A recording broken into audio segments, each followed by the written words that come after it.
C'est la première demi-finale de la Star Academy. Bienvenue face à face. Deux artistes de talent. Charles, 18 ans seulement, originaire de Bretagne. Marine, 24 ans, qui vient du Nord.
Et oui, c'est la première demi-finale de la Star Academy. Et pour cette première demi-finale, je me suis dit, mettons-nous à l'aise, Blaise. Cool Raoul, zen, soyons zen. Évidemment, je suis habillé en baba cool. Et oui, mon costume yéyé, mon costume hippie. Voilà. Je vous montre, je vais peut-être vous montrer le détail. Alors pour cela, il faut que je prenne. Non? Ok, vous voulez l'image de ce costume? Regardez. Attends, j'enlève le. Hop là. J'enlève l'emballage plastique. Voilà. Regardez comment je suis habillé. Voilà. Voilà. Voilà. Évidemment, pantalon à pattes def. Après là, j'ai pas mis le col. Je sais pas, il doit y avoir un système. Il n'y a pas un système de. Comment ça se. Ouais, bon, c'est un truc, c'est un costume, donc tant pis. Alors en plus, là, je me suis rajouté évidemment les fausses lunettes. Évidemment, les fausses lunettes bleues. Évidemment, et le bandana pisse. Évidemment, voilà. Et on retrouve, bien sûr, et on retrouve également, voilà, j'ai aussi le collier, voilà, collier en ficelle noire, avec bien sûr le logo Peace and Love. Voilà, et donc on retrouve donc les fleurs, les Peace and Love. Voilà, regardez, je vous fais le tour. Évidemment, pour cette demi-finale, ils ont des envoyés très spéciales, Nikos. Et oui, deux anciens camarades de la Starac, en direct de Planeuf-Valandré. Il est donc du côté de Charles, en Bretagne, je crois. Et Houssine, lui, il est en direct d'Arras, évidemment. Et on va quand même vous mettre un peu l'ambiance avec, bien sûr, on retrouve le célèbre Mathieu Johan, demi-finaliste de la Starac 4, qui, bien sûr, a été battu par Grégory Le Marchal il y a 21 ans déjà. Marine et ses proches, et ses fans aussi. J'aperçois Maureen d'ailleurs, du côté de la team Marine. De l'autre côté, la team Charles et tous ses supporters. Avec Ulysse, de retour sur le plateau pour soutenir son camarade. Et les amis, ce n'est pas tout, notre duel va également vibrer également dans la région de nos demi-finalistes. Il y a un ancien élève de la saison 4, notre ami Mathieu Johan, qui est notre envoyé spécial en Bretagne, donc tout jeune de Charles. Salut Mathieu. Comment on appréhende la soirée? Comment ça se passe? Bonsoir, bonsoir, j'espère que tout le monde va bien. C'est la police ce soir à Planeuf-Valandré, il y a un monde fou les enfants, les tontons, les tatas, la famille, les potes, tout le monde est réuni à Plénod-Valandrin. Les Côtes d'Armor se mobilisent, l'Ouest se mobilise et on est prêt à faire gagner Charles ce soir. Je peux vous le dire, Nikos, on est chaud en Bretagne. Attention, il va falloir voter en masse. C'est parti ce soir, la folie, Nikos, la folie. Ah, vous êtes bien, je sens bien, Mathieu, ça fait plaisir de vous revoir. Et puis, du côté du Nord, ça chauffe également. Oussine Camara, le finaliste de la saison 2 avec Nolwenn, est sur place. Bonsoir Oussine. J'imagine qu'on parle que de Marine aussi chez vous. Bonsoir Nikos. Absolument, vous savez Nikos, chez vous c'est Paris. Mathieu vient de parler de région. Lille, c'est un pays. Et ici, c'est la guerre, c'est la fête. Et on gagne ce soir. Ah, il y a de l'ambiance, ça va être sympa ce soir. Merci à tous les deux, on se reconnectera tout au long de la soirée. On va entrer dans le vif du sujet pour vous permettre de départager Marine et Charles. Ils vont maintenant devoir relever les défis qui les attendent tout au long de la soirée. Explication en images. Vous avez vu ce calme avant la tempête. Bon, voilà, on est sur la demi-finale, donc je vais carrément laisser tomber le bandeau. On reviendra pour le bandeau dans la deuxième partie. Je le remettrai en début de la deuxième partie et après on verra pour la troisième partie. Mais je garde quand même l'habit hippie. Donc on est sur la demi-finale, évidemment Marine et Charles. Alors, on va vous proposer... Voilà, je vais quand même faire... Parce que là, on est sur TF1, hein, on est avec TF1+. Et sur TF1+, donc il y a la Starac. Et sur TF1+, il y a aussi l'émission Quotidien. Je laisse tomber le micro même, hein, carrément, voilà. Hein, voilà, l'émission Quotidien de Yann Barthès.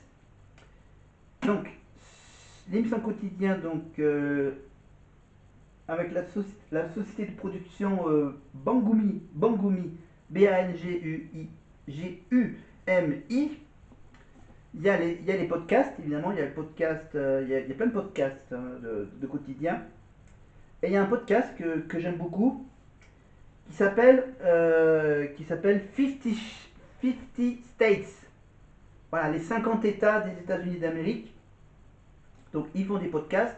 Et comme le podcast marche tellement bien que Bengoumi et l'émission Quotidien a décidé d'en publier un magnifique bouquin que je viens juste de l'acheter. Enfin, je fais plein d'achats. Voilà. Là, ce mois-ci, je vais faire plein d'achats. C'est le mois de mon anniversaire. Donc, bouquin 50 États d'Amérique. Voilà. Guillaume Hennette, Playground Paris. Voilà, un nouveau regard sur les États-Unis. Donc voilà, plein d'infos, plein d'histoires sur les 50 États. Voilà. Un peu mise en page à la mode américaine, vous allez voir, une petite mise en page, des pages très colorées.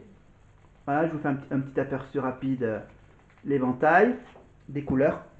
Les 50 États, donc c'est un livre avec 50 fois plus d'Amérique, des grands espaces de la pop culture, de la politique, des curiosités, des drapeaux, les symboles, les personnages hauts en couleur, de George Washington à Donald Trump, de l'Alabama au Wyoming. Une plongée pédagogique et insolite dans l'Amérique d'hier et d'aujourd'hui. Voilà, et la petite phrase de Yann Barthès. Barack Obama m'a dit que ce livre était super, je le pense aussi. Voilà, 50 States. Voilà, né à Minneapolis dans le Minnesota, Guillaume Hennette est rédacteur en chef de reportage de l'émission Quotidien sur TMC. Valentin Adam est le fondateur du studio de graphisme Playground. Voilà, le graphisme des pages de ce bouquin, le graphisme également sur les miniatures pour les podcasts de quotidien. Voilà, depuis 2023, il a pris en charge la direction artistique de l'émission Quotidien. Voilà, et donc c'est un bouquin, je pense, qui est très utile. Et on va en explorer quelques-unes de ces 50 États, ou même carrément toutes, si on a le temps. Les 50 États d'Amérique, donc. On commencera une première découverte dans quelques petites minutes, mais pour le moment, on écoute Santa et Marine. Voilà, le premier duo de cette demi-finale, avec les pianos qui brûlent. On a joué les pauvres au milieu des phares. Le premier domino, c'est ton cœur qui s'emballe. Je pourrais te regarder dans les yeux de dire qu'avant c'était mieux, remettre la musique plus fort pour plus entendre nos mots. Viens, je t'emmène moi, regardez les mondes s'écouler. Il y aura sans doute du popcorn salé. Oh, ils ont pas pu en faire des popcorn salés pendant la tournée de la Starac. Enfin, le bouquin pour plus tard. Mais le popcorn salé, bien sûr. Allez, viens, je t'emmène. Pas fait exprès, j'ai appuyé sur le bouton. Touche pas, je touche plus rien, du tout. On est avec Santa, on est avec Marine évidemment pour parler. On va parler de tout, de la tournée, de Marine et donc des États-Unis. On va parler aussi du grand festival Aurillac en Seine avec le prisme d'Aurillac, la ville d'Aurillac, Aurillac Développement, l'agglomération d'Aurillac, la région Auvergne-Rhône-Alpes, le département du Cantal évidemment. Voilà les artistes. Voilà, je vous fais la liste évidemment. Vendredi 6 juin 2025, il y aura sur scène le chanteur Hervé, Joseph Kamel et pour finir bien sûr l'apothéose, un concert de Julien Doré. Évidemment. Et le samedi 7 juin 2025 à Aurillac, il y aura Barbara Pravi, Pierre Garnier et fini en apothéose avec le grand Pascal Obispo. Et ouais. Et oui, le Bordelais. Voilà, normalement c'est dans l'ordre. Mais avant ces deux journées, il y a bien sûr des artistes locaux. Des artistes locaux, donc les fameux tremplins. Les tremplins cantaliens. Voilà, deux artistes locaux vont jouer chacun la première partie de ce long week-end de concert. Le vendredi 6 juin, il y aura un tandem électro et poétique, le groupe Fresnes. Et le samedi 7 juin, bien sûr, artiste local du Cantal, la chanteuse Chloé Trido. Voilà, et pour mettre l'ambiance, évidemment, avant tout ça, il y a un DJ résident à Ytrac, Roman Pops. Voilà, pour animer l'espace convivial, le village du festival, évidemment, avec des food trucks. Voilà. Et nous, à Aurillac, on a tout prévu. Hein. Un système de paiement par carte exceptionnel, les fameuses cartes cashless. Voilà, pratique, rapide et sans contact. Ce système 100% sécurisé pour les festivaliers. Ça sera l'unique moyen de paiement accepté sur tous les espaces de vente, restauration, buvette, boutique, stand, maquillage, consigne, gobelet, etc. Voilà, il faut créer un compte sur internet, charger vos euros avant le festival pour gagner du temps.